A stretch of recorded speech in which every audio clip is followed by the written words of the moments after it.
Interessant? Multimedia, so I do web design and CD-ROM production and stuff like that. It's not but it's great. Hoe is die plotselinge aantrekkingskracht te verklaren?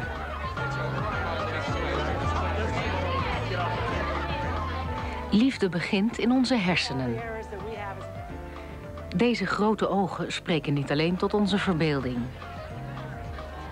Naarmate onze opwinding stijgt, sperren onze ogen zich wijder open en vangen onze pupillen meer visuele signalen op. Die prikkels komen binnen in de amygdala, het primitieve emotionele brein, en andere gevoelscentra in de hersenen. Onze zintuigen staan op scherp. Ons brein wordt overspoeld door mogelijkheden. Kunnen we onszelf ervan weerhouden om verliefd te worden? Kunnen we die krachtige emotie weerstaan? Ons hart gaat sneller kloppen. Onze maag zit in een knoop. Onze handpalmen worden klam en we krijgen knikkende knieën.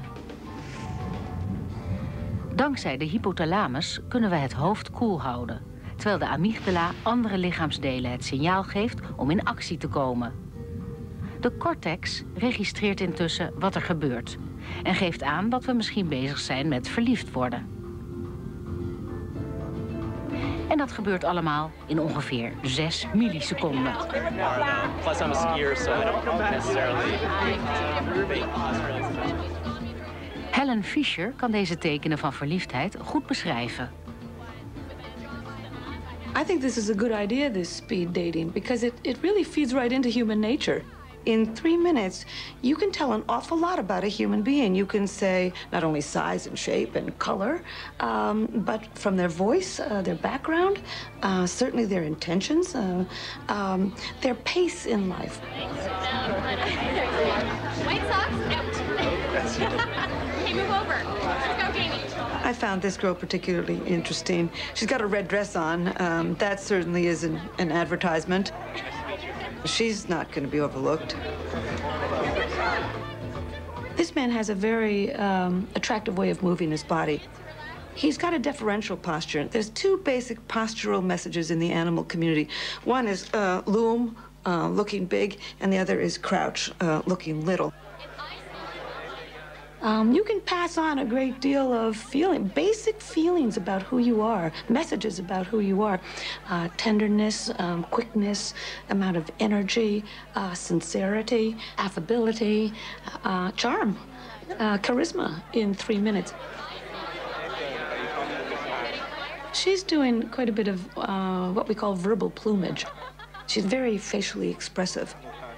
It's somewhat attractive in women. Verbal plumage is very attractive in men because men are not as talkative as women.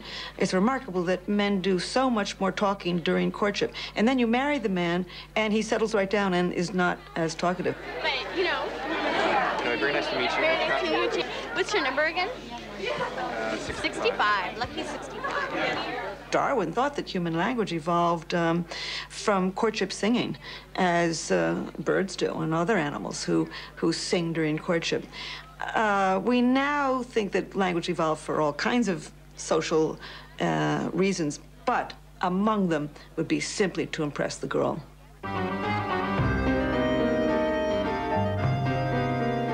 We worden allemaal op verschillende manieren verliefd. Maar we kunnen om die eerste gevoelens van verliefdheid niet heen.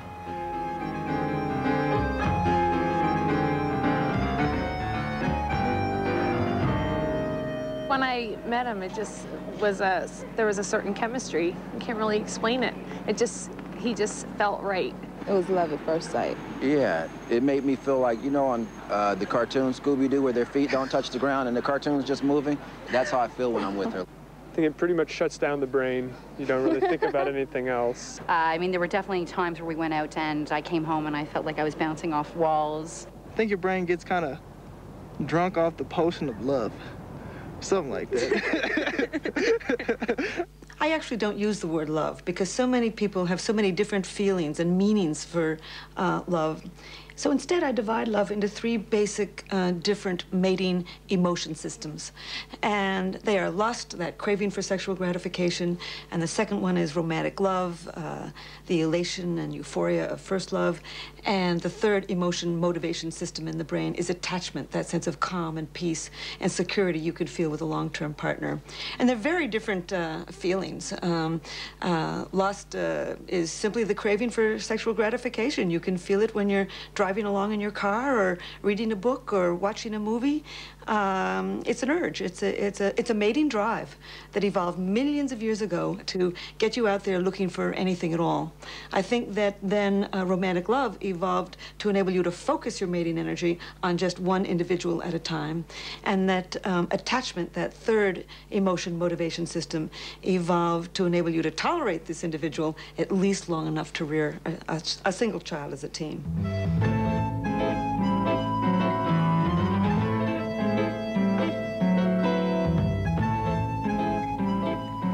Begeerte is een lichamelijke drang tot paren.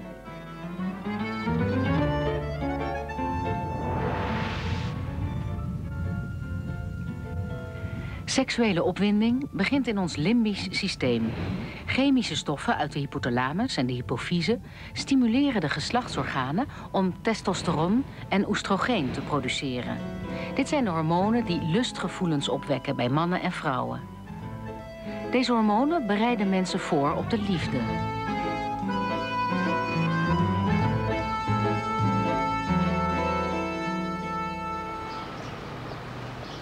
Amy Mead is tot over haar oren toe verliefd.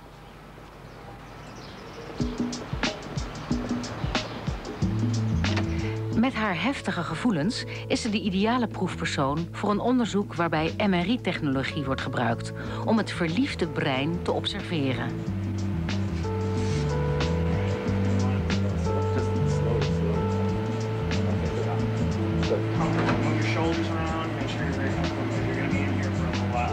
Tell me about your love affair. My love affair? Okay. What's his name? His name is Dan. And he's great. Yeah. And how long have you been going out with him? Less than a year. Maybe about 7 months. How did it happen?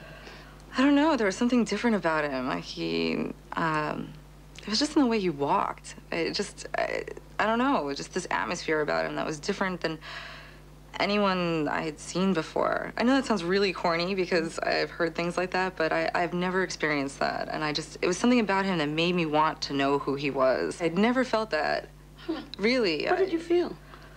Warm.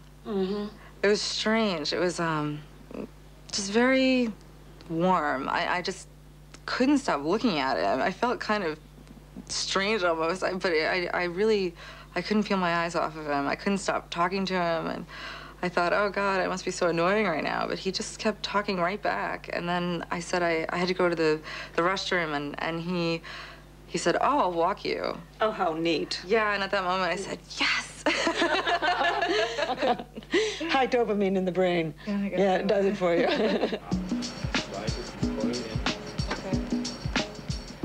Fischer en haar collega's besluiten nader te onderzoeken wat er achter die heftige gevoelens schuilt. Don't scare. Everything's normal.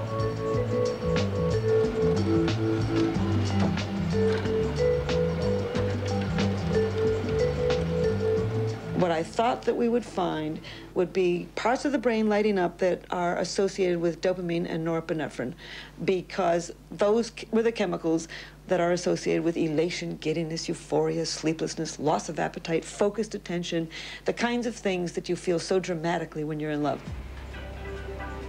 They do 4 tasks during a course of 12 minutes while they're in the machine. They look at a photograph of their sweetheart that they have brought into the lab.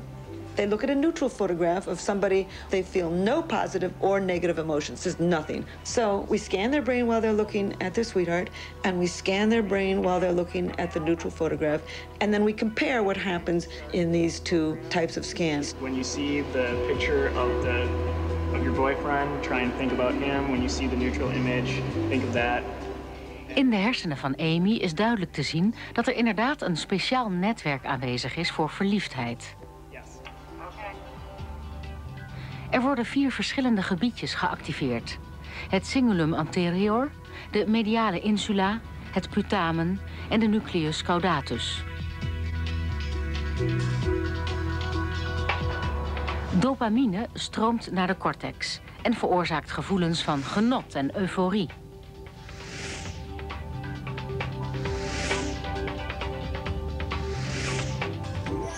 Tegelijkertijd zorgen andere neurotransmitters, zoals adrenaline en noradrenaline, in de rest van ons lichaam voor een gevoel van opwinding. Door deze cocktail van chemische stoffen kunnen we ons in de 7e hemel voelen.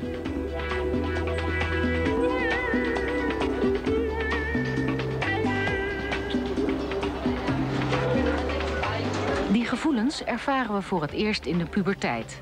De natuur bereidt ons al vroeg voor op de voortplanting. Maar die eerste ervaringen zijn net als autorijden zonder rijbewijs. Well, I don't know. As a kid, I was always like in the movies when people kiss and stuff. It's kind of like you turn away and you don't want to like think about it or anything. But now when you actually like it's a reality for you, you actually feel really differently, especially when it's someone that you feel close to.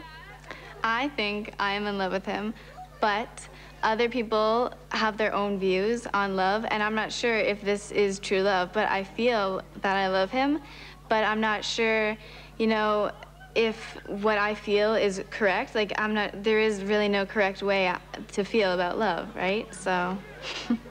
I think our love isn't really the stereotypical kind of love, because in a sense, really, Jessica's my best friend as well. There's so many different ways you can love people, but the way that I love the person I'm with, it's because of not only who he is, but the way he makes me feel. I've had that feeling of like your heart just pumping and the thought of this person just going insane, but really I think it's just all hormones. Opwinding, verwarring, pijn. Daarmee begint de waanzin van verliefdheid. En de nog niet volgroeide hersenen kunnen die gevoelens niet altijd aan.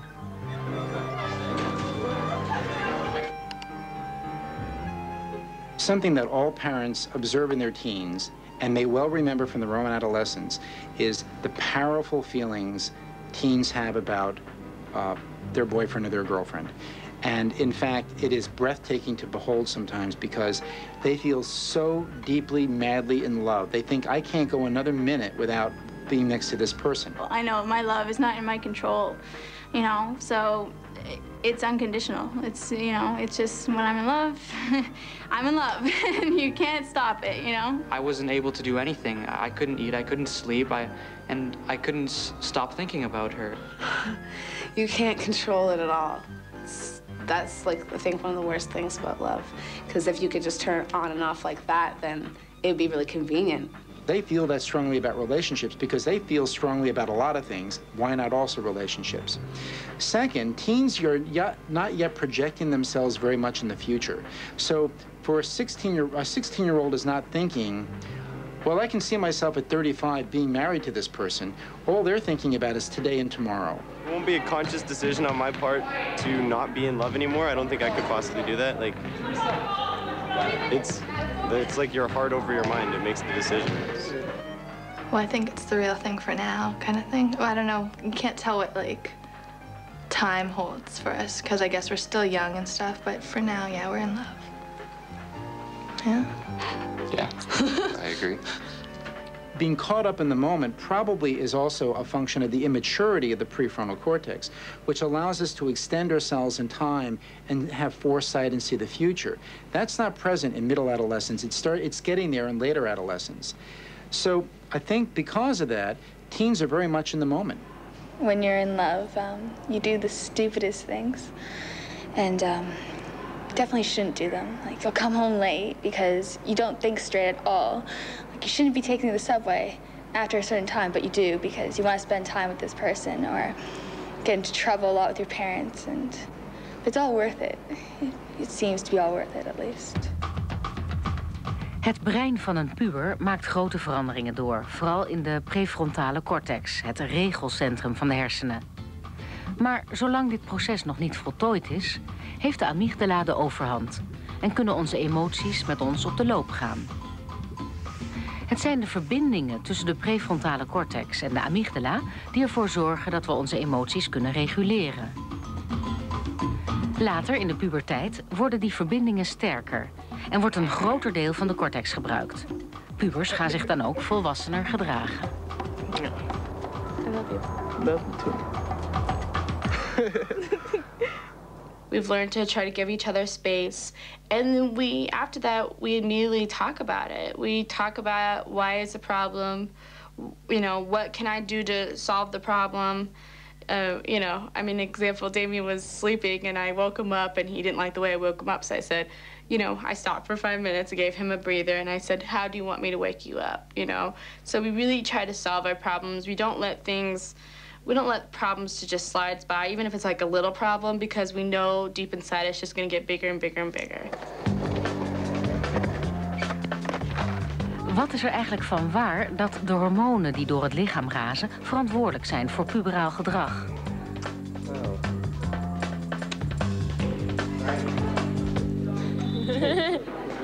People have been asking themselves for years what's responsible for the strong interest in sex that teenagers are known for. And we quickly attribute this to hormones. And we do know, in fact, that there are high levels of sex hormones in adolescence, much higher in adolescence than there are later in the lifespan. And we assume, therefore, that the levels of these sex hormones is what's determining the level of interest in sexual activity. But it's probably not so clear-cut and straightforward.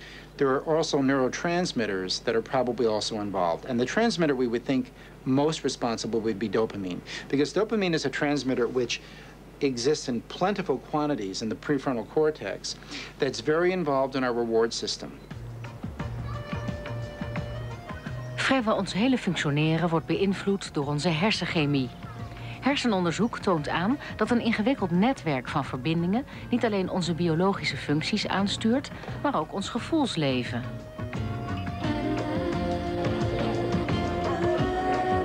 Shakespeare schreef: liefde is niets anders dan krankzinnigheid.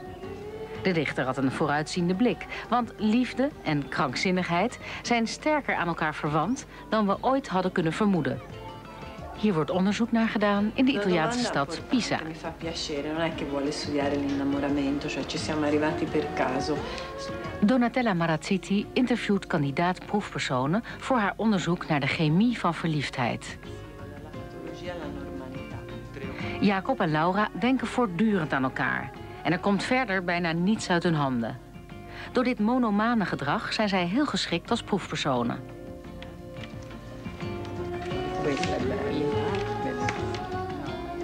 Marazziti heeft ontdekt dat de fixatie van deze geliefden op elkaar veel heeft te maken met wat er op chemisch niveau gebeurt. Het obsessieve denken van jonggeliefden blijkt te worden veroorzaakt door de stof serotonine.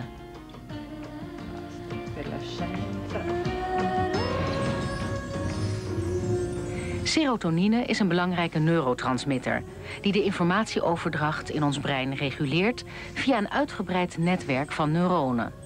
Zo stuurt deze stof diverse lichaamsfuncties aan, waaronder onze emoties, eetlust en nachtrust. Marazziti neemt om de 3 maanden bloed af bij Laura en Jacob. Zoals bij de meeste verliefde stellen zal hun serotoninespiegel op den duur weer normaliseren. De stof heeft dan een kalmerende en stabiliserende werking op lichaam en geest. Mensen met een lage serotoninespiegel kunnen het idee hebben dat ze gek worden en hebben in mindere of meerdere mate last van angsten en depressies.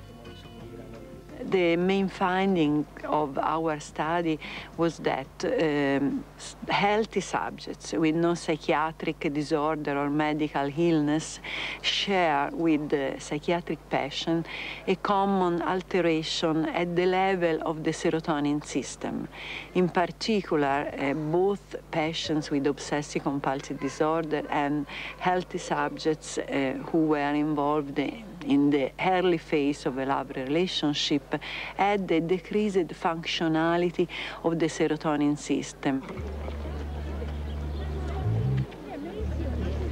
When we do fall in love, we are really crazy. We do funny things. We have strange ideas and strange fantasies. It's a sort of necessary madness, because we have to be crazy to abandon the common life and to kiss a stranger, to make love with another person. And it's a real madness, although it is transitory and unfortunately it doesn't last. Voor sommige mensen zijn de krankzinnigheid en heftigheid van prille verliefdheid verslavend. Ze willen dat die gevoelens nooit ophouden. There's all kinds of people who are actually love junkies. They love that feeling of romantic love, and they have no intention of attaching to anybody. So they will play out a relationship as long as the romance is involved. But as the romance begins to wane and attachment begins to grow, they leave. Ever since I was a little kid, I remember being in the back of a car and my parents would be arguing and I would go off into fantasy, thinking about different men over and over and over again. Lots of fantasy. That's where I remember the beginning of my love addiction. Hoe kan het dat onschuldige kinderfantasieën in een allesoverheersende verslaving veranderen? I could even be walking on the street and think, that person is my future husband, I'm sure of it. That's when a lot of the fantasy comes into play. And I've often gotten myself involved in relationships just based on that. That's the addictive process. When I'm craving that sensation, because it does produce, I think as we all know, it produces a pleasant sensation. Love is a beautiful feeling, and that's okay.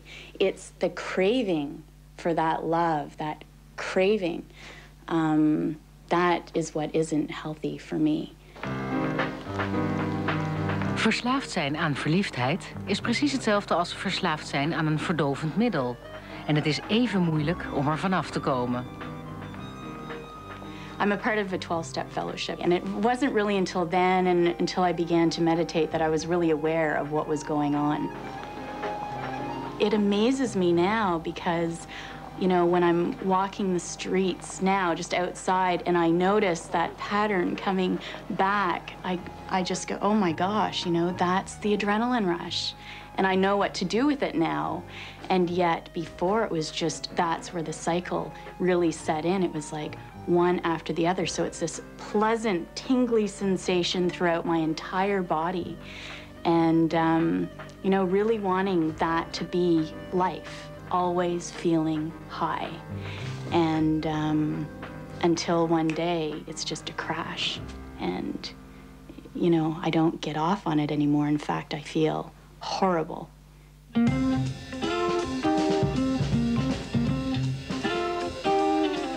Hoe vinden mensen een partner?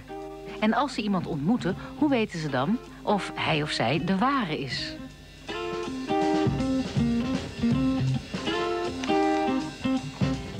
Carolyn doet mee aan onderzoeken naar de vraag waarom we ons tot de ene persoon meer aangetrokken voelen dan tot de ander.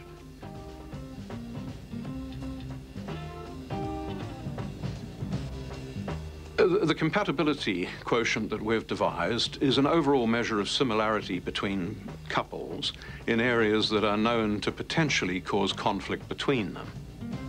The CQ, as we call it, was based on the areas that research has repeatedly shown to be important in marital breakdown.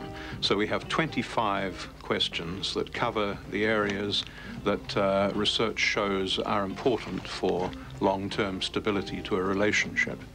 For example, sexual fidelity, to share ideas about religion, politics, habits like smoking and drinking, certain personality traits like whether you like parties, whether you like spicy food, the kind of music that you listen to, the preferred television programs. The compatibility quotient gives us a measure of how long a relationship is likely to last and how happy a couple will be in the long term. It won't tell you whether they're going to fall in love at the chemical level, and that animal attraction is also, of course, extremely important. How they look, how they smell, whether they remind you of a loved parent or guardian. All of these things are also very important.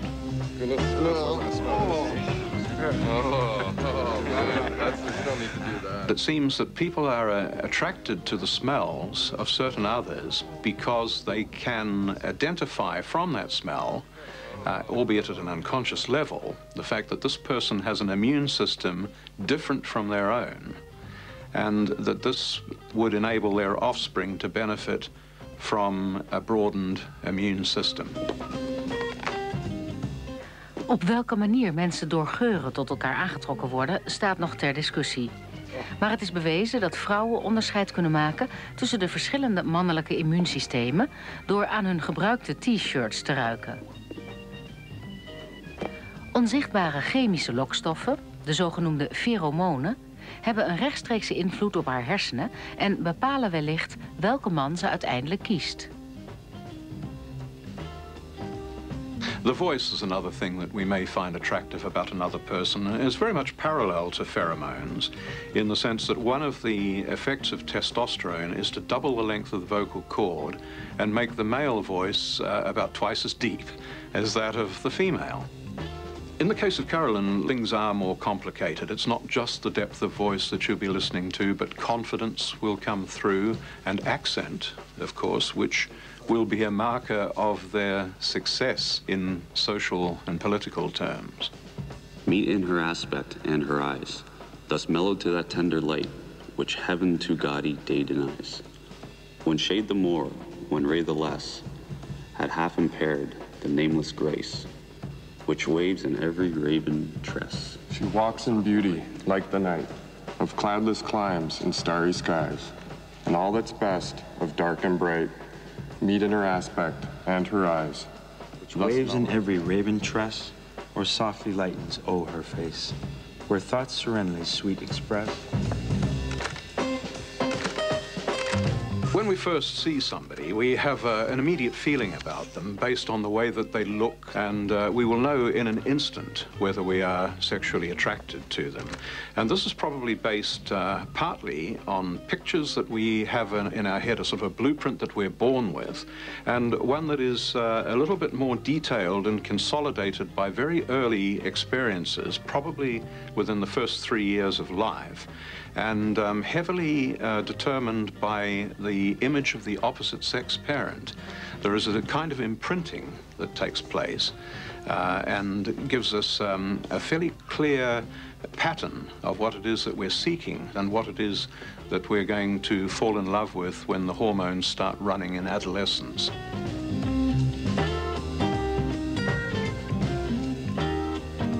This one.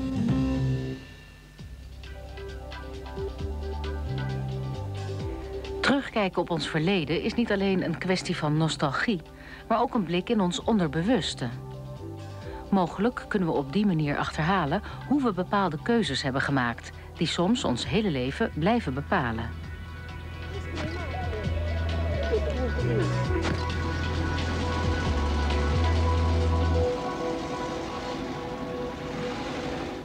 Even though we evolved these emotion motivation systems, lust, romance, and attachment, that doesn't explain why you pick one person rather than another. Why him? Why her? Why do we walk into a room and see 4 perfectly wonderful looking men, talk to all 4 of them, and 3 of them are lovely human beings who we like very much, and the 4th one suddenly triggers that feeling of romantic love? And there's many reasons, but I think the predominant one is what we call your love map, your childhood experiences. As small children, we grow up getting used to the chaos around the house and our father's love of poetry and our mother's love of music and the tennis games they play on Saturday afternoon. And we begin to build by probably around age 5, an unconscious list of things that we are looking for in a partner. And then when the sex season begins in teenage, and then we march through all of our lives when these systems are ready to fire in the brain, you walk into a room and you talk to 3 or 4 people, and one of them fits within your love map, and you fall madly in love with him.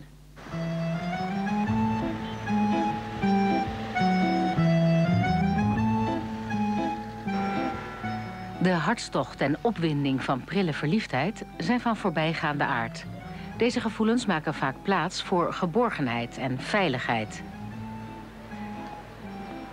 Dit warme gevoel van liefde noemen we hechting.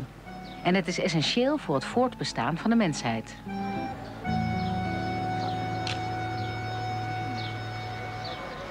Attachment is the third of these 3 basic emotion motivation systems in the brain, and one that is terribly interesting to me because I think it's the most complex.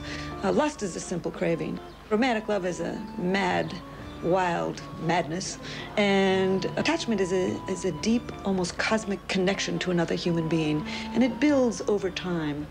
And what's so remarkable about it is that 97% of mammals do not bother to pair up to rear their young. Only 3% of mammals form a deep, long, pair bonding attachment to another human being, and we are among them. What I think happened is the trees were disappearing by 4 million years ago. We know that. That's not a theory. Our ancestors began to come down out of the trees because they had to, and they began to stand up on 2 feet instead of 4. That's not a theory. We also know that. But at some point, females began to have to carry their babies in their arms instead of on their backs the way our close relatives chimpanzees do. And I don't see how a female 3 million years ago could have carried the equivalent of a 20-pound bowling ball in one arm and sticks and stones in the other arm and been able to protect and provide for herself. Females began to need a mate to help them rear their young. And I don't see how a male traveling across these very open, dangerous grasslands of Africa millions of years ago could have had a harem of female, a whole cluster of females. How could have he provided enough meat for them? How could he have protected them? But he could have spent his time and energy helping one female and their child. So pair bonding became essential to females and suitable to males, and we evolved the brain circuitry for long-term attachment.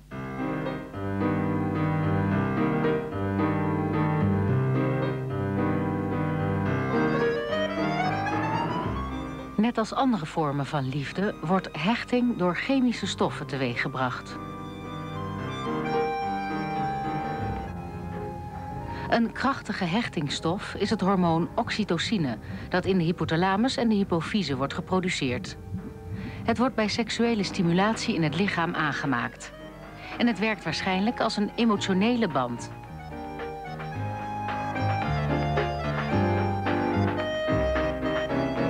Bij mannen heeft het hormoon vasopressine diezelfde functie.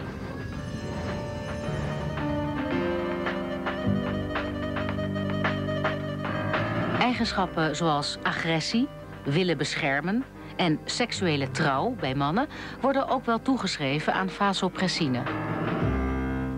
Scientists know that one of the few things that happens in the brain when you have an orgasm during sex is that levels of oxytocin go way up in women and levels of vasopressin go way up in men. And these are chemicals that then go into the bloodstream and make the body relax and feel comfortable and calm, tranquil. And they can also create a feeling of cosmic union with your partner.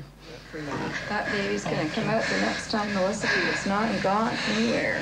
It's just sitting there. Just trying, and that's a girl. De stof die dit gevoel van kosmische verbondenheid teweegbrengt, is ook essentieel voor de band tussen moeder en kind. Alright, breathe, breathe, breathe. Big breath, big breath. Wow. What did you get? A boy? Oxytocine brengt spiercontracties teweeg. Tijdens een bevalling zorgt het ervoor dat er weeën optreden, waarbij de baarmoeder zich samentrekt. Ook als een moeder haar baby de borst geeft, komt er oxytocine vrij. There you go.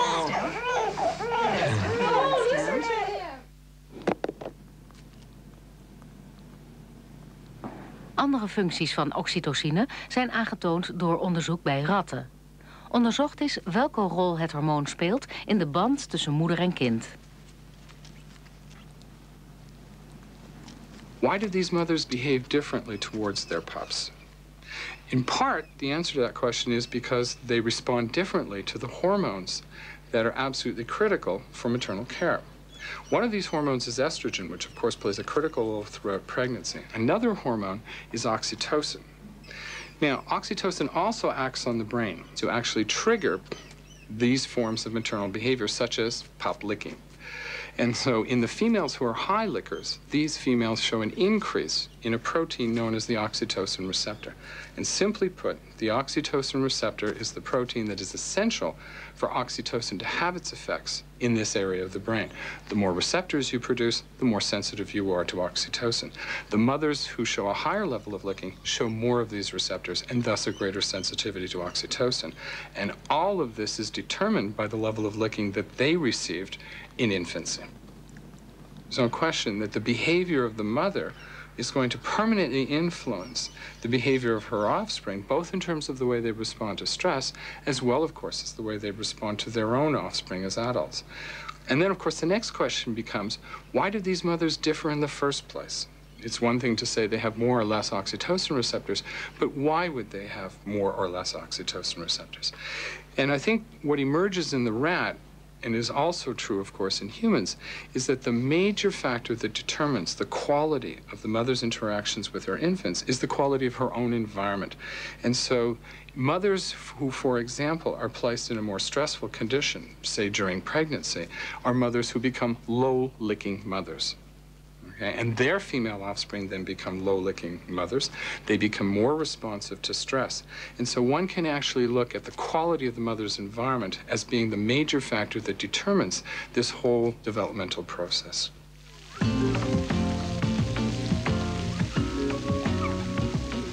Er komen steeds meer bewijzen dat de liefde en affectie die we in onze vroege levensjaren krijgen van doorslaggevend belang zijn als voorbereiding op de rest van ons leven.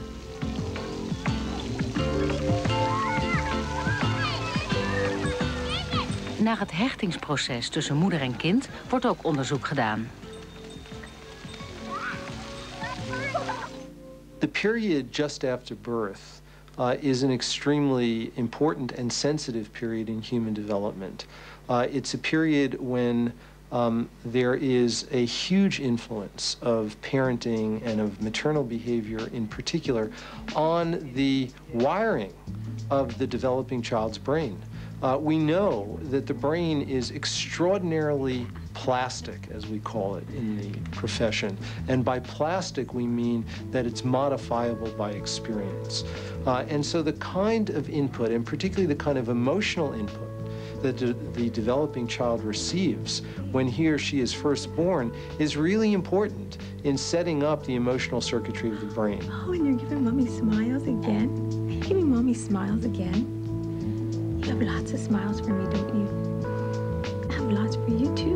So now you're going to land down, your knees are going to go right here, and your head's going to go right here. We're going to get you as comfortable as possible.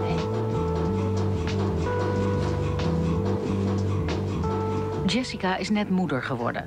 Terwijl er scans worden gemaakt van haar hersenen, krijgt ze foto's van haar pasgeboren zoontje te zien. Okay, great. I'm going to go in the other room and I'm going to check in with you before I start, all right? Okay. Er zijn nog geen uitkomsten beschikbaar, maar vermoedelijk wordt er verhoogde activiteit waargenomen in het linkergedeelte van de prefrontale cortex. Een gebied in de hersenen dat geassocieerd wordt met positieve gevoelens. It's very difficult to do this experimentally, and we reasoned that newborn mothers, particularly mothers who had just given birth to their first infants, would be a wonderful population to study, because when these mothers are with their newborn infants, that's clearly the paradigmatic case of human love. First scan is real short, just 1 minute and 40 seconds. Just hold real still, okay? Okay. Here we go.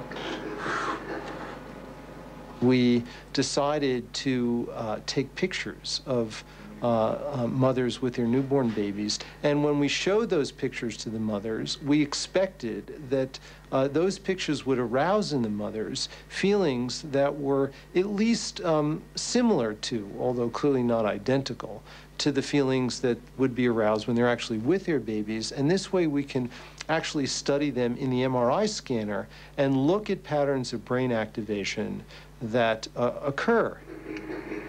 Okay, here we go. It'll be 7 minutes long. Okay.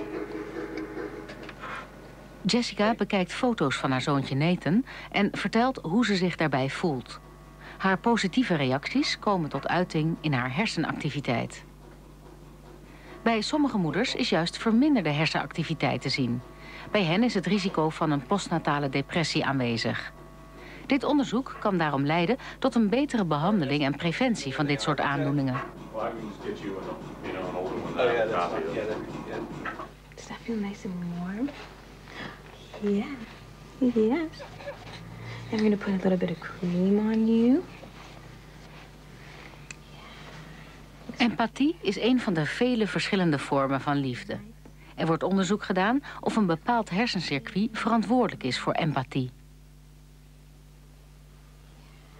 We are trying to take this notion of love from being this very lofty type of idea to one that really is biologically based, where we can really determine what the neural underpinnings of this positive emotion are.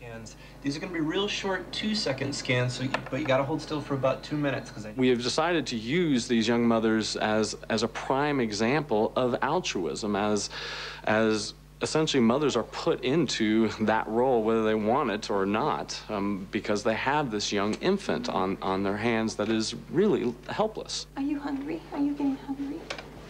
I'm sure you are after that bath. I'm sure you are, though, Sophie. I'm sure you are. Are there specific methods which can be used to increase a person's capacity to experience emotions like love or compassion? My own intuition, as both a scientist as well as a layperson, is that there are methods that can be used to cultivate these qualities, and they can be thought of as skills. If you could have a seat couch next to your wife. For this next part of the experiment, I need the two of you to face each other on the couch. Cindy Hazan doet onderzoek naar de relatie tussen liefde en gezondheid. Ze heeft ontdekt dat de liefde van een vaste partner van grote invloed is op ons welzijn. Everything's okay. This water has been chilled at 3 degrees. Most people find it painful to put their hand in water this cold. You will be asked to submerge your hand completely and hold it there for 20 seconds. I will count backwards from 10 to 1. When I reach 1, put your hand in the ice water. 10, 9, 8, 7, 6, 5, 4, 3, 2, 1. Als Doug zijn hand in ijskoud water stopt, krijgt zijn hart een opdonder en zou zijn hartslag snel moeten oplopen. Oh, that's really cold.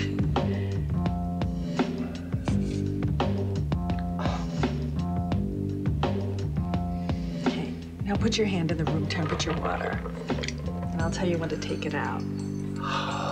What we see here is an effect that we didn't expect at all, but we find it quite interesting. Doug is putting his hand into the ice water. His heart rate is represented in red. His heart rate goes down slightly. Laura's heart rate goes up. So she's at least in terms of her heart rate, showing a greater stress response to watching him have to put his hand in the ice water, which she's done previously. She knows how cold it is. And he's not showing a stress response. If we can find some couples who are not yet attached versus some who are, we're expecting that there'll be differences in the way they respond to this ice water task, depending on whether their partner is seated next to them or not.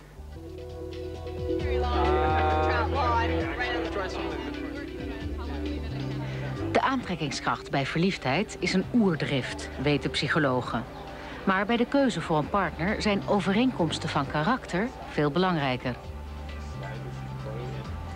In het hersenonderzoek hebben scans voor een grote doorbraak gezorgd, omdat we daarop kunnen zien welke delen van ons brein een rol spelen bij bepaalde emoties.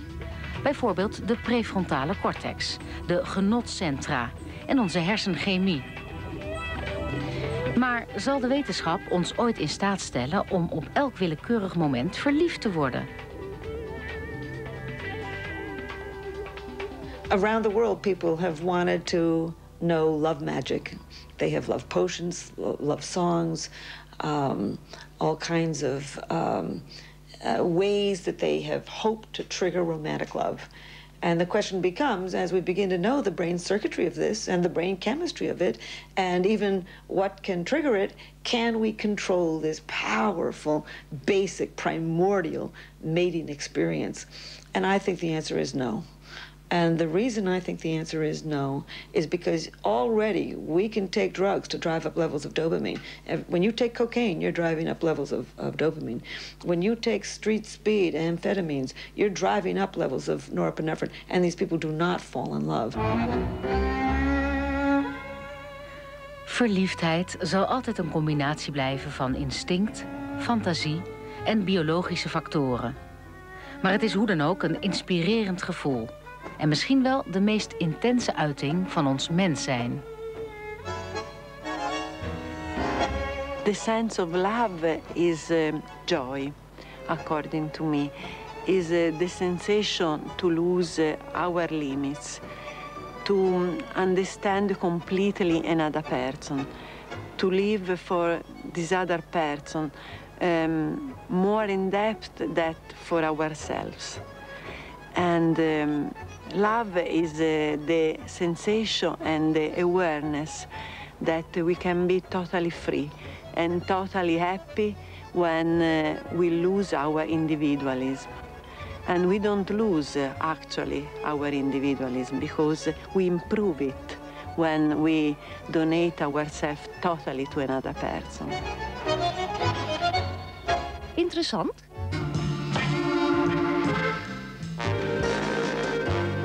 Voor veel mensen is het verschijnsel verliefdheid maar moeilijk te definiëren.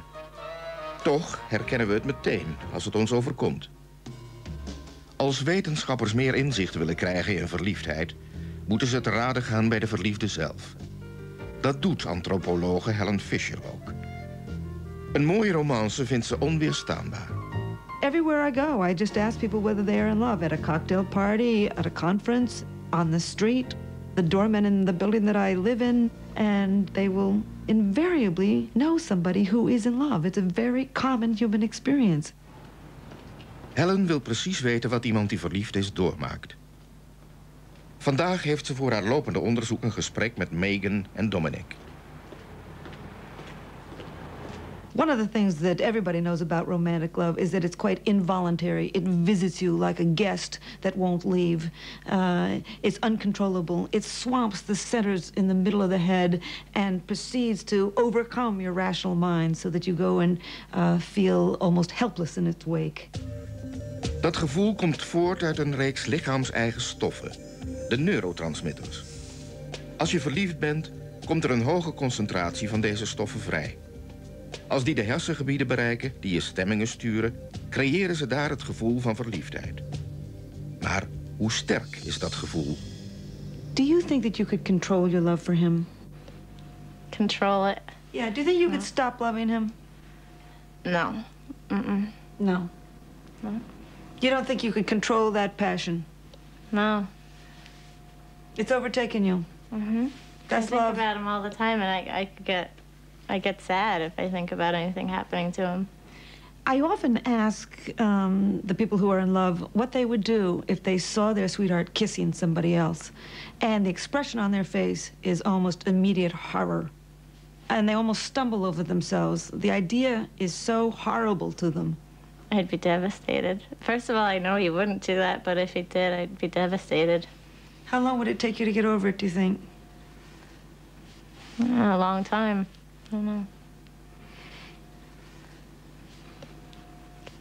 I'll be heartbroken. Heartbroken? Heartbroken, yeah. Yeah. I don't think I could take it. How long do you think it would take you to get over it? Probably never. Sexual exclusivity is a really important part of romantic love because romantic love evolved in order to make an exclusive pair bond at least long enough to make a child. And so, you know, you can ask somebody who's not really in love whether it bothers them that their part-time lover has a husband or a wife or is sleeping with somebody else, and it doesn't always bother them very much. But if you're really in love with somebody, you're very possessive, you're very jealous. It's a primary part of romantic love. Na een uur praten is Helen ervan overtuigd dat dit stel echt verliefd is. Maar wat vinden ze er zelf van? We didn't really need anybody to tell us. Yeah. But it feels good. We already knew that. Does feel good though. No. Okay. Bye. Dus dat is verliefdheid. Bezitterig, bezeten, onbeheersbaar. Maar na 1,5 tot 3 jaar gebeurt er iets in een relatie. De stemmingsverbeterende neurotransmitters werken niet meer zo intens en hebben steeds minder effect. De hersenen raken gewend aan de verhoogde concentraties. Maar liefde en hartstocht blijven als de neurotransmitters uitgewerkt raken. Dus er is iets anders wat bindt. Die speciale factor wekt al lang de nieuwsgierigheid. Bob Levinson gebruikt de allernieuwste apparatuur voor zijn onderzoek in het zogenoemde Liefdeslab in Berkeley, Californië. Hij meet de speciale factor die volgens hem de liefde in stand houdt. A lot of what we do in this laboratory really is very important for understanding the glue that holds people together. Een belangrijk ingrediënt van die lijm is empathie. Het vermogen om te weten wat iemand anders denkt en voelt. Om empathie te meten vraagt Levinsons team aan een studente, Maria, om een video te bekijken. Terwijl ze kijkt, registreert het team haar vitale waarden en worden al haar bewegingen gevolgd. Haar opdracht is om zich in te leven in de man op de video en zijn emoties mee te voelen. Okay, I'm going to start the tape. Just watch the screen. Okay.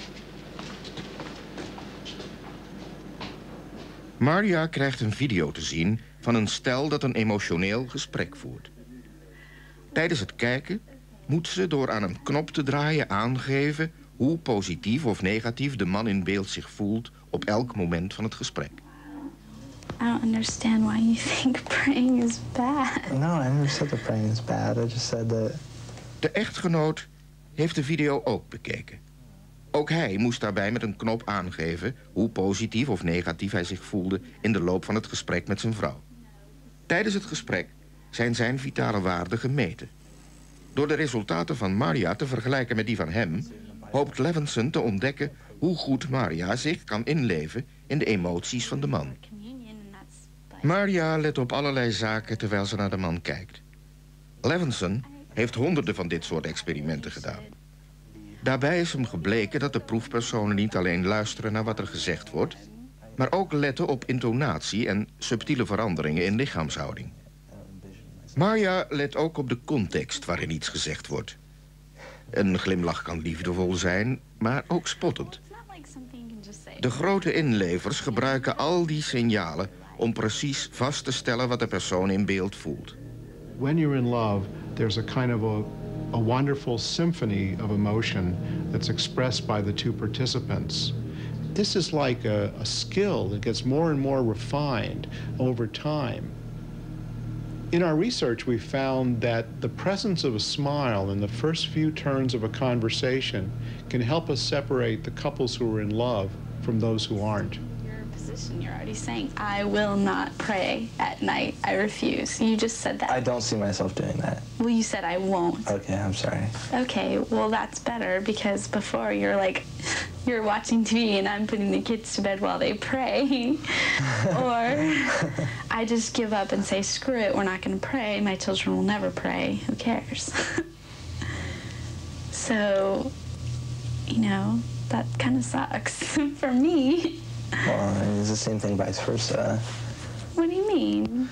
When you try to understand what another person is feeling, it's not just something that exists in your mind, but rather the people who can really tune into other people's emotions, their bodies start showing the same patterns of response as the people whose emotions they're judging. their hearts beat in the same way, their sweat glands operate in the same way, they move in the same way. Uit het onderzoek van Levinson blijkt dat dit emotioneel en fysiek synchroon lopen met iemand anders het sterkst is bij verliefden. Zonder die empathie zou liefde waarschijnlijk niet bestaan. That's the kind of thing that happens in being in love, that sort of feeling of being one with another person. A big part of it is that you really are sharing emotions as you come to know each other emotionally. Well, thanks for coming in. Not a problem. And what do you think of that couple? They were having a tough time of it. I felt bad for them. Yeah. Maya deed het goed. Ze had deels dezelfde bloeddruk, hartslag en zelfs zweetproductie als de man op de video. Daaruit blijkt dat ze zich in een ander kan verplaatsen. Empathie, de fysieke beleving van andermans gevoelens, is een essentieel onderdeel van de lijm die mensen bindt en die de liefde levend houdt. Maar één vraag is nog niet beantwoord. Do the great empaths make the great lovers? That is the $64,000 question. I think probably we would like to think that they do. Wetenschappers kunnen dus een van de ingrediënten van verliefdheid meten. Maar ze kunnen niet de ware betekenis van deze gemoedstoestand duidelijk maken. Dat moeten we maar aan de echte experts overlaten. It's just an emotional roller coaster. And the roller coaster never dips. It just goes up, up, up, up, up. And this is the object of my affection right here. Maar als de ander jouw gevoelens niet deelt, kan dat heel hard aankomen. Als liefde niet wederzijds is, lopen we de kans om getroffen te worden door een vervelende aandoening. Liefdesverdriet. Onbeantwoorde liefde is net zo oud als de liefde zelf.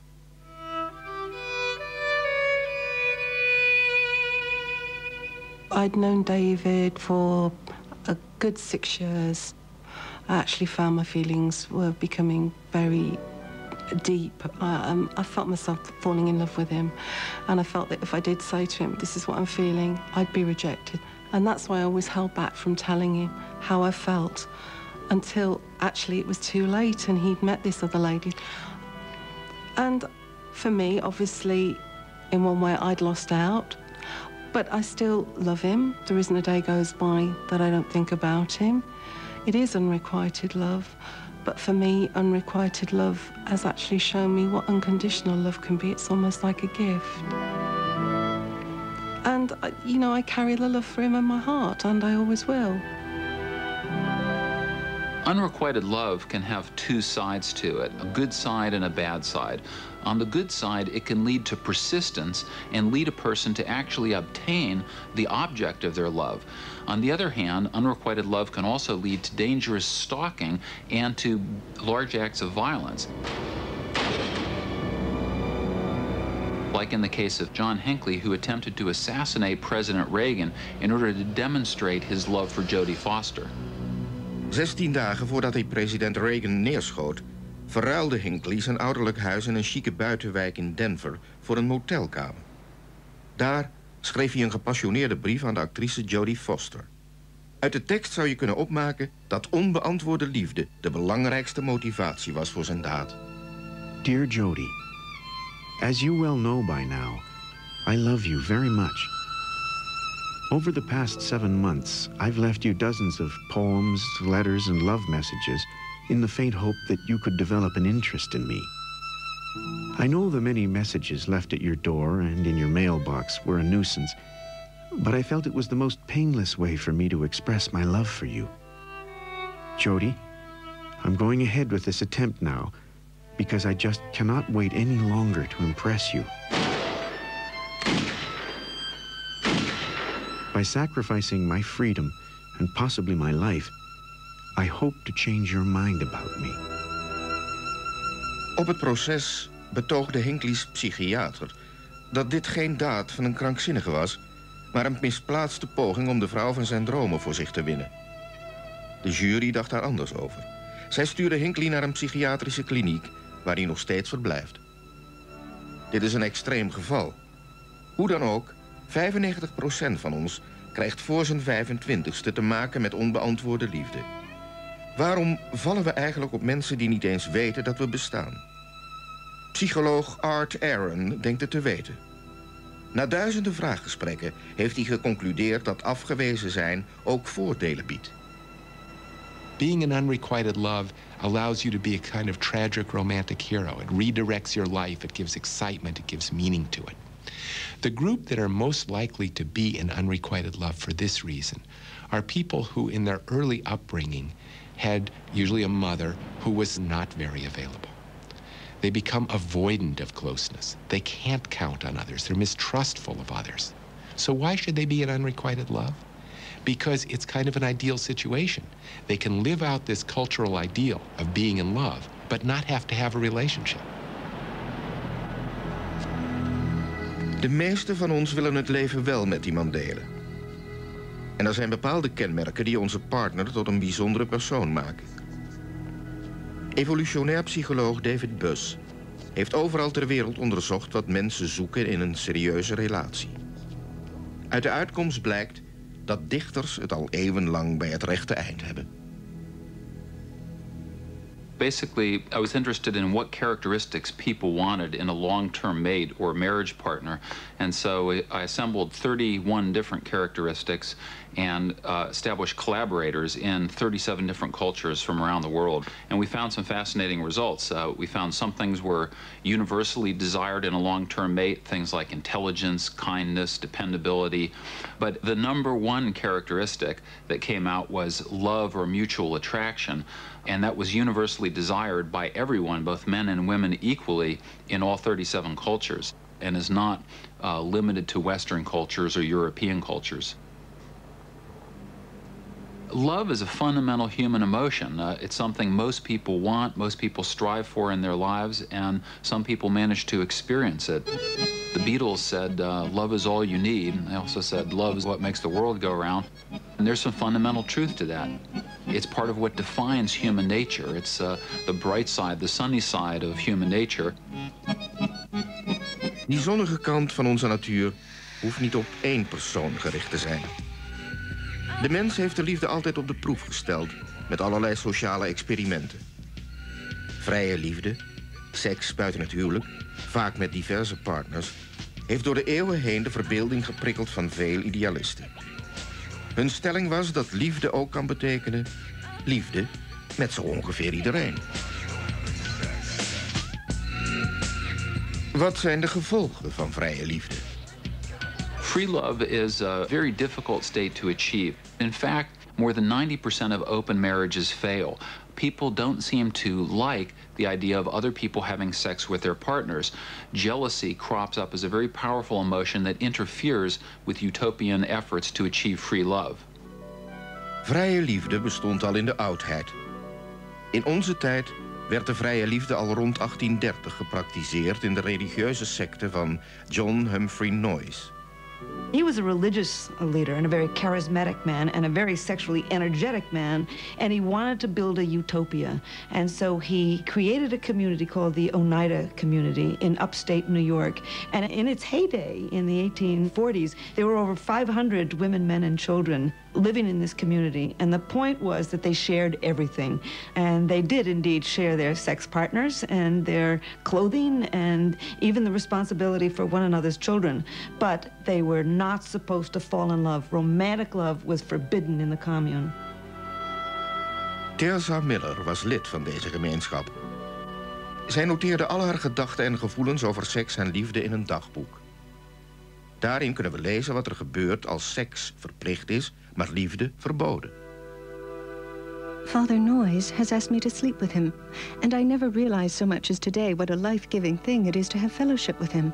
He said there was an immense difference in women in regard to power to please sexually.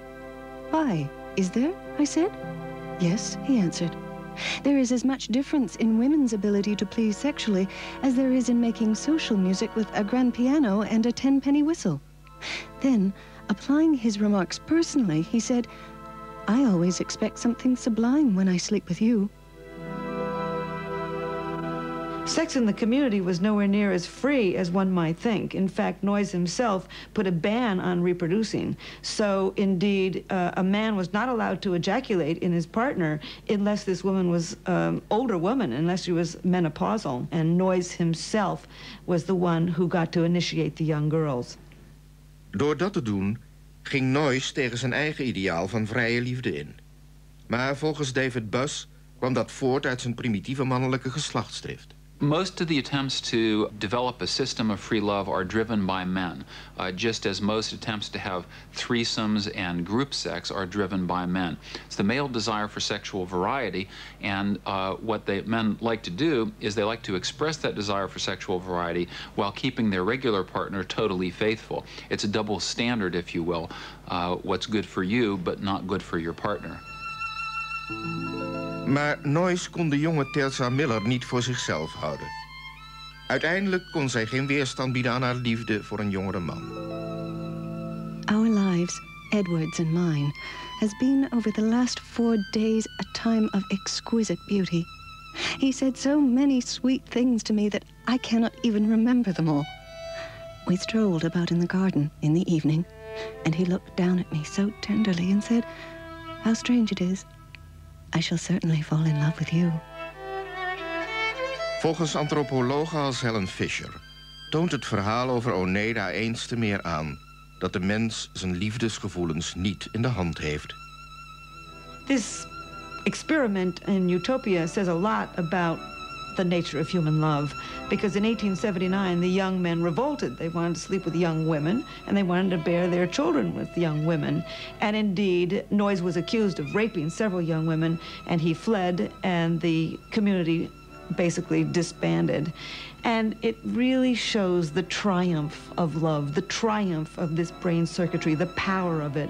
Even though these people joined this community wholeheartedly believing in the utopia, indeed, love couldn't be beaten back. People did fall in love, and it was the downfall of the community. Het is altijd al zo geweest. Door de kracht van de liefde, al die neurotransmitters die de hersenen overspoelen, zijn de meeste van dit soort experimenten gedoemd te mislukken.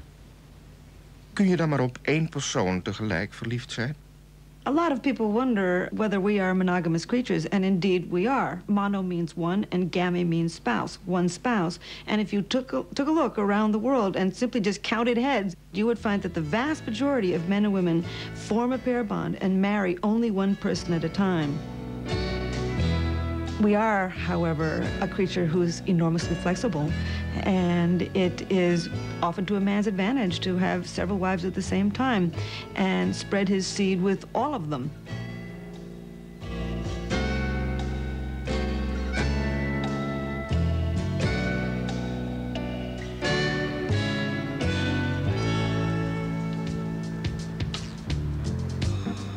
Maar de meeste van ons willen hun liefdespartner niet met een ander delen. Privédetective Mike Fiddler weet dat maar al te goed.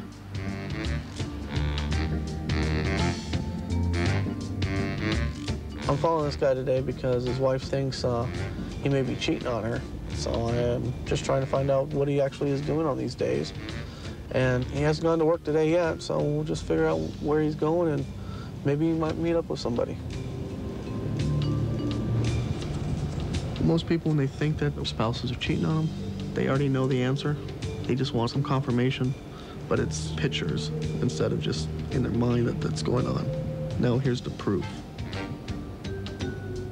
Is Mike Fiddler echt een overspelige man op het spoor? Hoe gangbaar is vreemdgaan eigenlijk? From the very beginning, he walked out the door and I never thought anything. Yeah. You know, I just loved him and he loved me.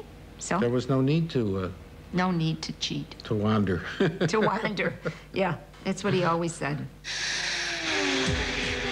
Dus niet iedereen heeft er behoefte aan om vreemd te gaan. Toch denken veel wetenschappers dat overspel een integraal en misschien zelfs onmisbaar onderdeel is van onze monogame samenleving. Uit onderzoek kan worden afgeleid dat de helft van alle mannen en bijna 1/3 van alle vrouwen ooit vreemd gaat. Dr. David Buss.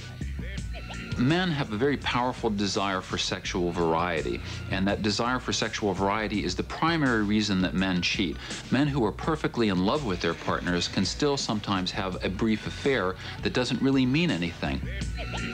Overspel hoort gewoon bij de menselijke drang om zich voort te planten.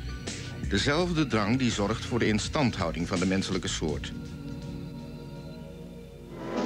Misschien is dat de reden dat overspel en jaloezie al sinds de opkomst van de film zulke dankbare onderwerpen zijn voor Hollywood. Charlie, I'd like to go home. Home? What's the matter? Nothing, I'd just like to go home. That sound reasonable to you? Are you going to take me home? Oh, I would, but I can't. I promised to show Lorraine how fast the car would go. Do you mind if Paul... Voor sommige mensen is jaloezie gewoon een manier om je liefde te betuigen. I hate to admit it, but I do find that I'm quite jealous of Matt, especially when he's speaking to a woman that I don't know very well. It kind of gets to me. I don't mind it though. I think it's a good thing. I think it's healthy and shows that she cares for me. I'd rather have her doing that than not caring at all who I was talking to. It's a good thing. So I don't have to stop? No, you don't have to stop.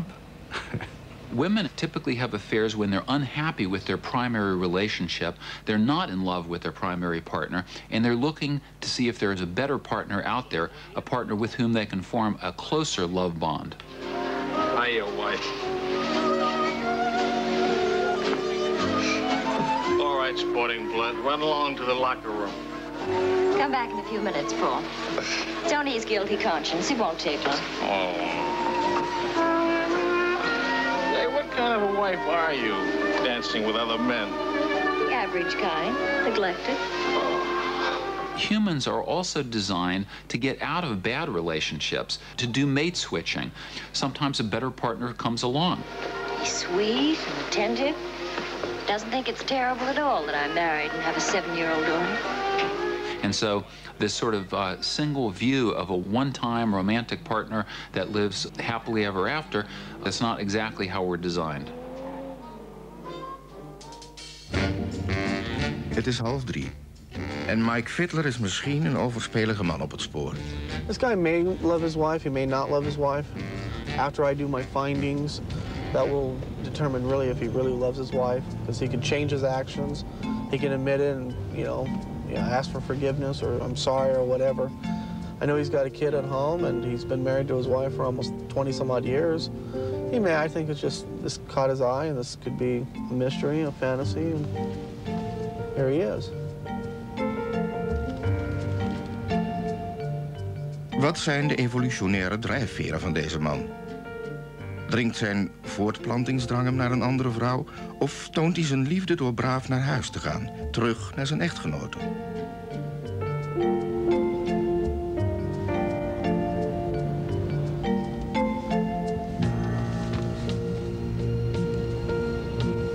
Okay, it looks like he's pulling over in front of this flower shop. Let's see if I can get some video of him going into the shop.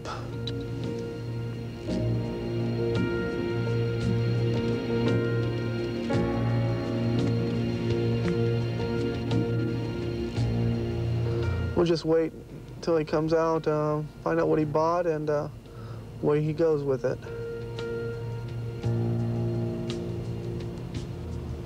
Well, here he comes. Has some roses. Looks like about a dozen. Let's see if he takes those to his wife or meets somebody else. He's now in the car, and here we go again.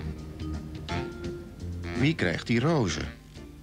Zolang zijn vrouw in onzekerheid verkeert, blijft ze in de ban van het alter ego van de liefde. Een heftige emotie, waar de meesten van ons niet blij mee zijn.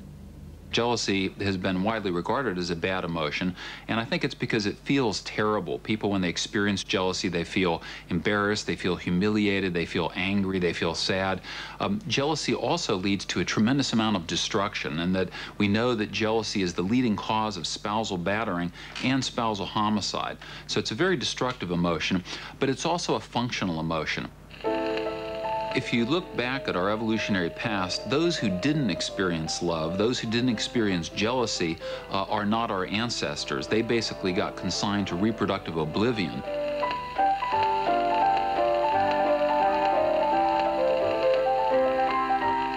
We are the descendants of those who experienced these important and powerful emotions because jealousy and love kept couples together. They kept competitors at bay. They kept couples faithful, and they helped us to reproduce and produce successful children who themselves thrived in the next generation.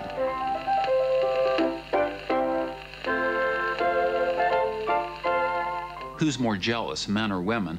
It turns out that both sexes are equally jealous, but the sexes differ in the events that trigger jealousy.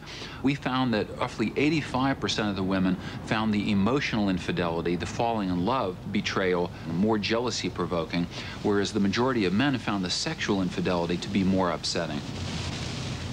De jaloezie van de vrouw komt voort uit verlatingsangst.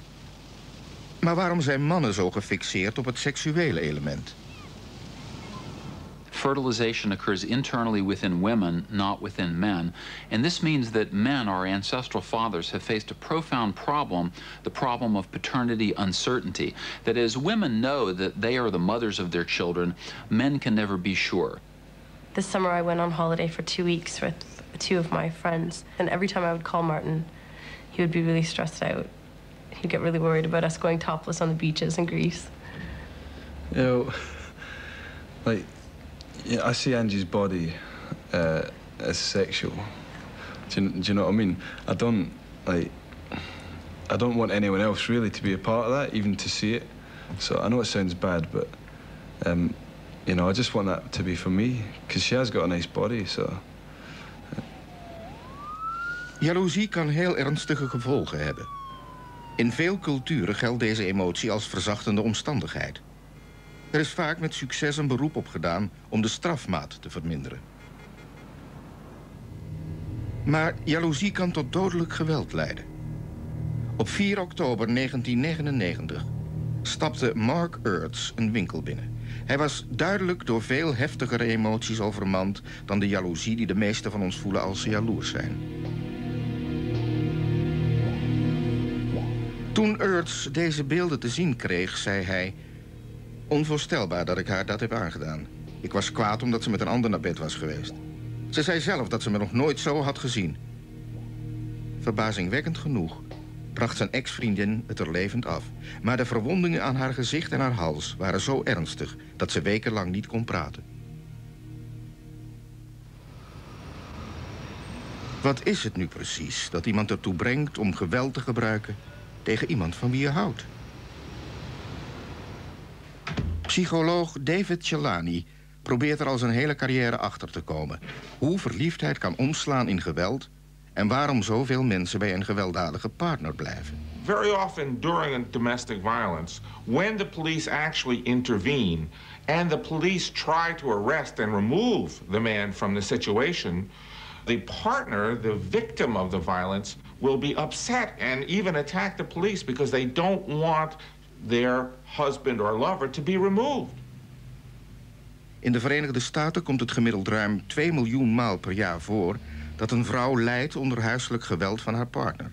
Soms met de dood tot gevolg. Van 88% van die vermoorde vrouwen is bekend dat er al eerder geweld tegen hen gebruikt was.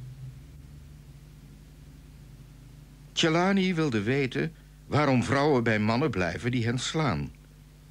Hij vond het antwoord in de jeugdervaringen van zowel het slachtoffer als de dader van soms dodelijk geweld.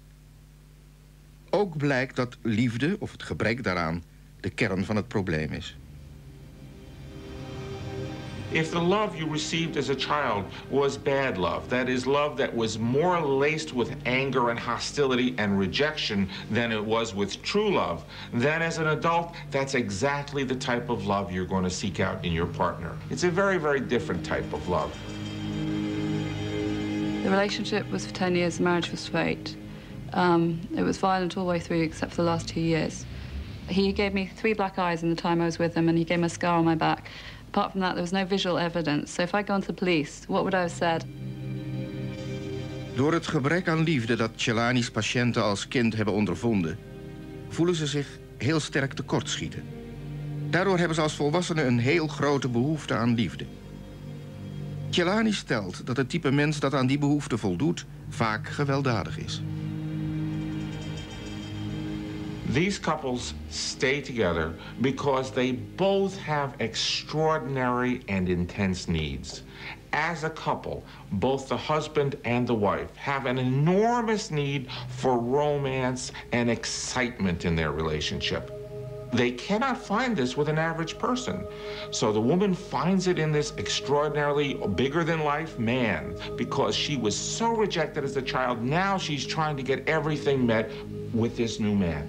On the other hand, both of them have an enormous reservoir of memories of being rejected and deprived. They are very sensitive to rejection. Look, it's all right, okay? Look.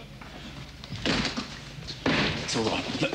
No, come on. Come on, it's all right. Come on. Look, we can sort it out.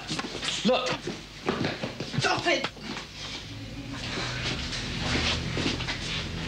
I really don't want to lose him either. I was so frightened of them putting him in prison because I thought I'm going to lose him. I'm not. How can I manage on my own and all this? And it becomes a vicious cycle, you know, where you depend on them and rely on them so much that you're not strong enough to get out of the relationship because you're just being put down like that.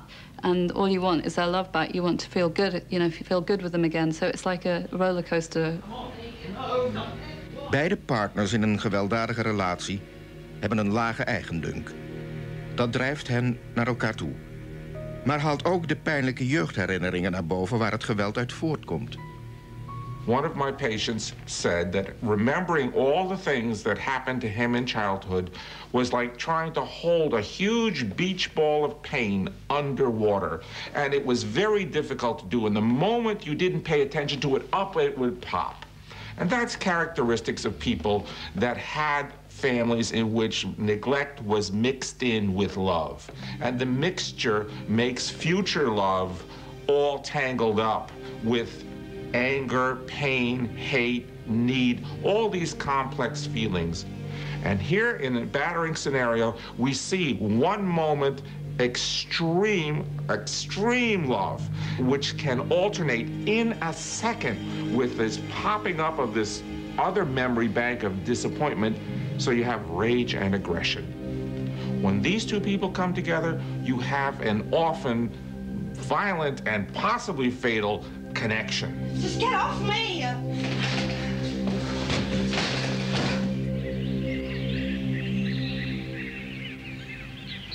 I have been in the practice of clinical psychology for 26 years.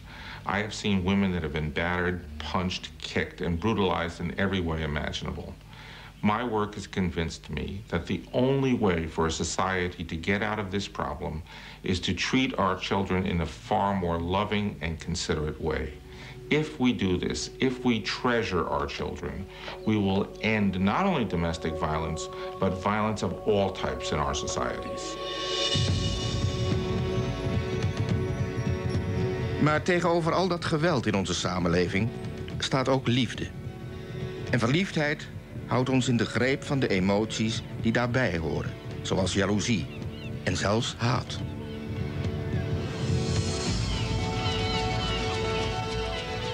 Voor één wetenschapper is liefde niet iets goeds of slechts, maar iets essentieels. Antonio Damasio heeft baanbrekend onderzoek verricht, waaruit voor het eerst blijkt dat liefde niet alleen een zaak van het hart is, maar ook van het hoofd. Hij heeft precies ontdekt welke fysieke processen ons lichaam doormaakt bij gevoelens van liefde. Lots of people will experience love and hate and many other emotions in a state of complete ignorance about what is happening to them. So I think that if we are more knowledgeable about the design of our organisms, because we are designed, in fact, to love, and we are designed to fear, and we are designed to be angry at times, then I think we have a much higher chance that people can literally catch themselves in terms of their behavior. All right, Claire, come on in. Om erachter te komen wat mensen doormaken als een emotie als liefde voelen, registreerde Damasio bij 41 mensen wat er in hun hersenen en in hun lichaam gebeurt als ze bepaalde gevoelens ervaren. Hij nam de hartslag en de bloeddruk van zijn proefpersonen op en bracht hun hersenactiviteit in beeld met behulp van een scanner. Iedereen heeft gebieden in de hersenen die bijhouden hoe het hele lichaam eraan toe is. Ze letten op spierspanning, ademhalingsfrequentie, hartslag en zelfs op huid en botten.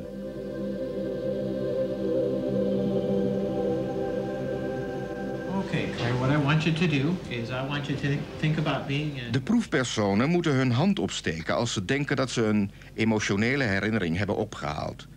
Op dat moment worden de hersenen gescand en worden de beelden opgeslagen.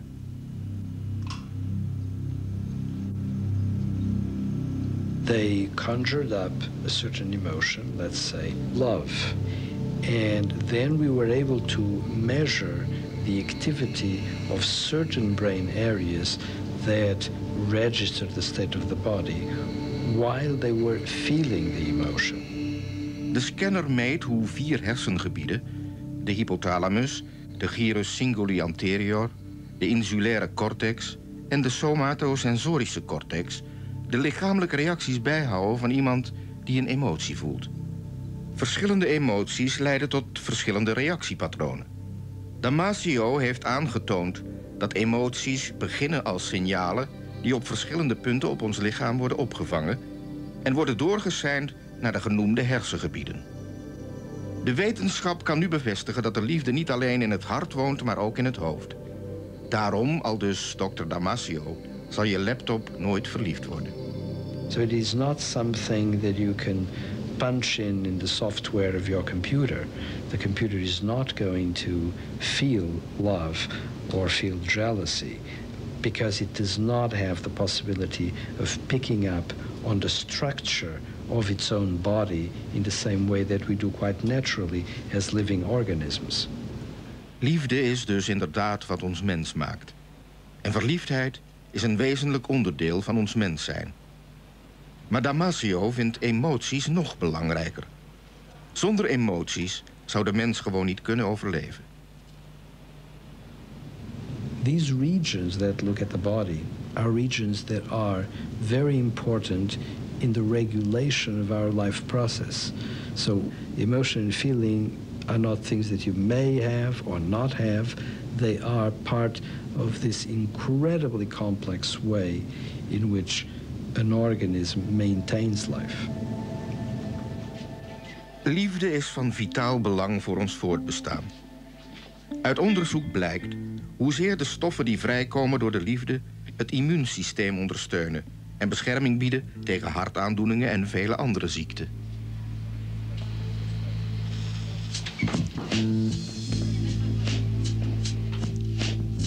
Good afternoon.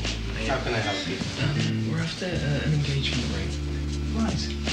Here are a selection of rings, some diamond and coloured stones. I think it's interesting to wonder why we need love or any other emotion, for that matter.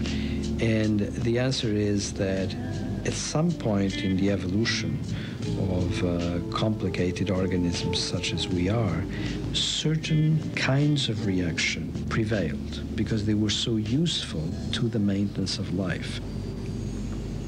But the pleasure that is caused by loving is in itself nourishing to that individual because it can be nourishing because it will promote imagination. It can make you creative and it can make your organism function better. You're going to probably live longer, have less infections, be less prone to cancer. In fact, there's evidence that that's the case. So if you love a lot, you actually have much better chances of surviving as an individual. Choose love and you will live longer. Wat wetenschappers ook mogen zeggen, voor privédetective Mike Fittler blijft liefde iets ondefinieerbaars. Love is to me, I don't know, I haven't found it yet, so I'm sure when I find that special person, we'll both know what love is. There's definitely love out there.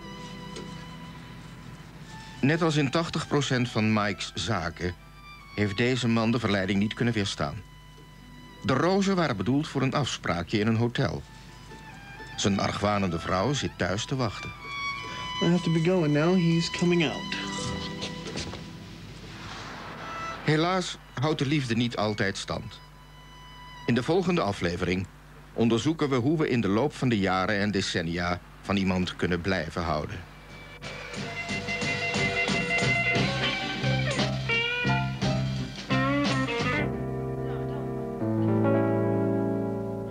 Het vooruitzicht om voor altijd om elkaar heen te cirkelen kan angstaanjagend zijn.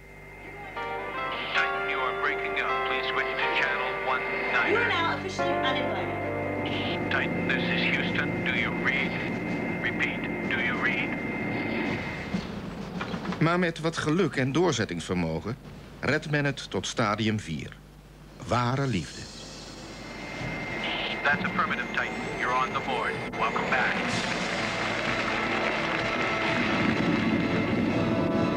Met elke omwenteling rond de zon wordt de relatie mooier, mysterieuzer en complexer. En dat leidt naar de hamvraag. Waarom is het zo moeilijk om van iemand te blijven houden? I don't know why. Maybe it's something about Paris or me or the Times or something. It's as if you've got to hurry up. Hurry before... It's like you're trying to find out something terribly important, Tony. Only you never do. We weten dat verliefd blijven moeilijk is. Als film en popmuziek dat al niet duidelijk maken, dan zijn er altijd nog de harde cijfers. 55% van alle Amerikaanse huwelijken eindigt in een echtscheiding. In Europa 1 op de 3. What are you, running for office or something? Oh, you know me, always good for a couple of laughs. So, you married out there? I'm a married guy. Married 11 years, which is exactly what she would have got for killing me.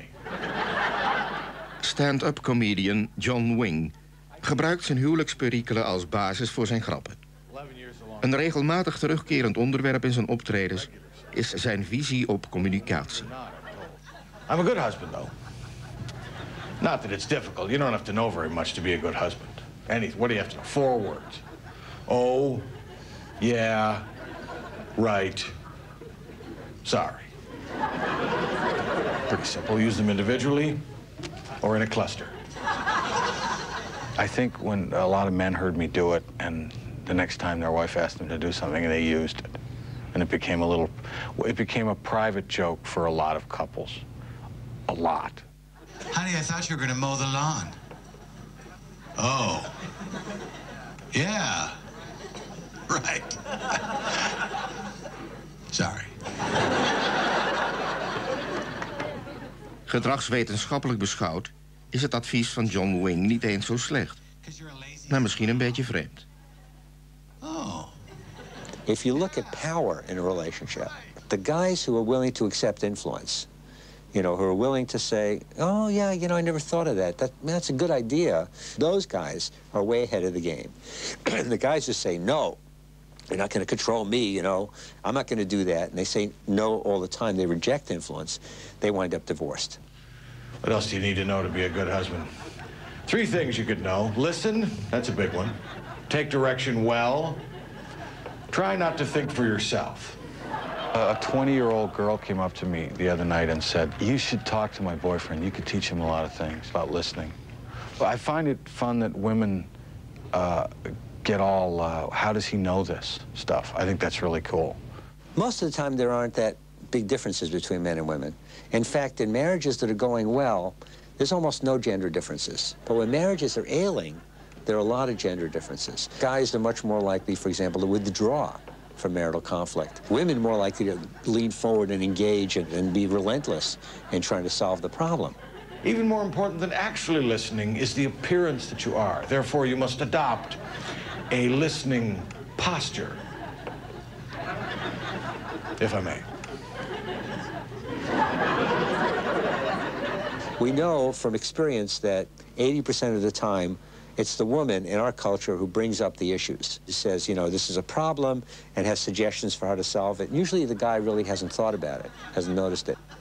Women don't tell us their problems so that we solve them. No, they tell us their problems so that in telling us, the words come out of their mouth, float over to us, bounce off our hollow skulls, echolocate back into her ear. She hears what she's saying and figures out how to solve it for herself.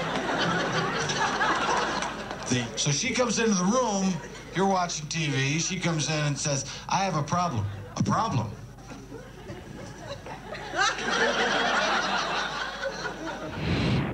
De gemiddelde duur van een huwelijk dat eindigt in scheiding is 7,2 jaar. Langdurige relaties krijgen veel te verduren.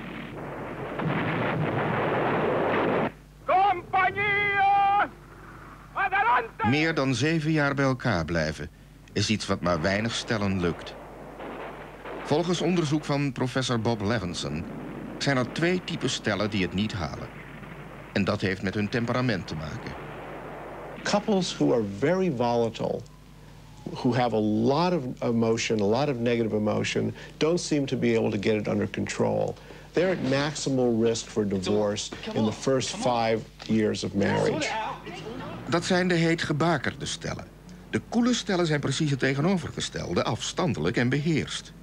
They were kind of a puzzle for us because they didn't look like they were having good marriages, but when we looked at them 5, 6, 7 years into their marriages, they were still together. Koele stellen verkillen uiteindelijk helemaal. Het duurt alleen langer, 12 tot 14 jaar. So the really hot couples burn out early, the really cold couples burn out later. And it's the ones who are able to have a sort of a temperate emotional economy that seem to make it for the long haul.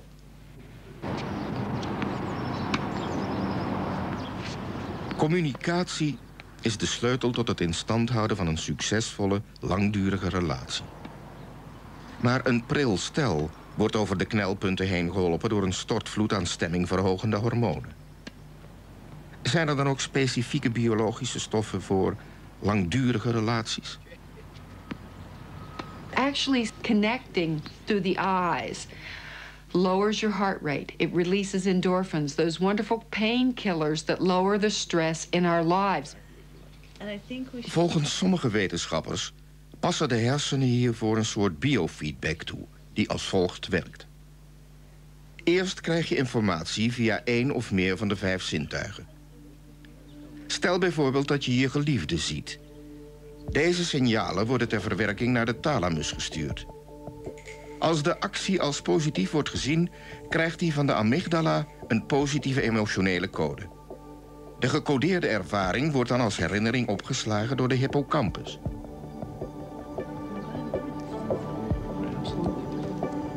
Als de stimulus herhaald wordt en je je geliefde weer ziet, dan stimuleert de hippocampus het septum en de gyrus cingulatum.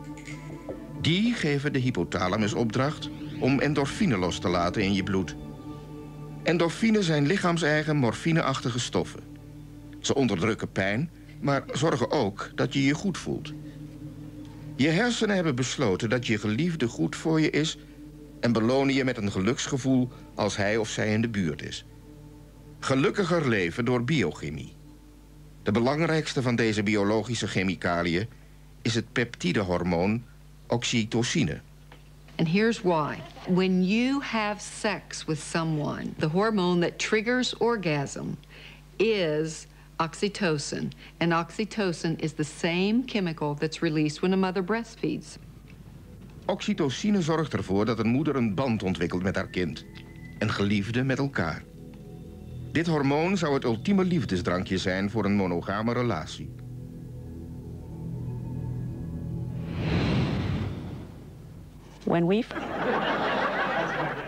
Vaak wordt het moeilijker om seks spannend te houden naarmate men ouder wordt. I'm beginning to suspect my wife doesn't even feel lust for me anymore. These 3 emotion systems, lust, romantic attraction, and attachment, are not well connected. Hence, you can feel deep attachment for one partner while you feel infatuation for somebody at the office, while you feel the sex drive when you are riding on a bus and read something in a magazine or see somebody's ankle. Dit is allemaal terug te voeren op ons verleden. De reptielhersenen willen seks. Het limbische systeem wil verbondenheid en de denkende hersenen zoeken een intellectueel partnerschap voor de lange termijn. Eén ding is zeker, mensen zijn niet graag alleen. Surprisingly enough, the brain is not designed to be stable on its own. At least the human brain is not designed that way. The human brain is designed such that it requires regulation or inputs from outside sources in order to maintain its overall stability. So that the stability of your bodily rhythms, your immune system, hormonal secretions, your cardiac rhythm, are not self-contained.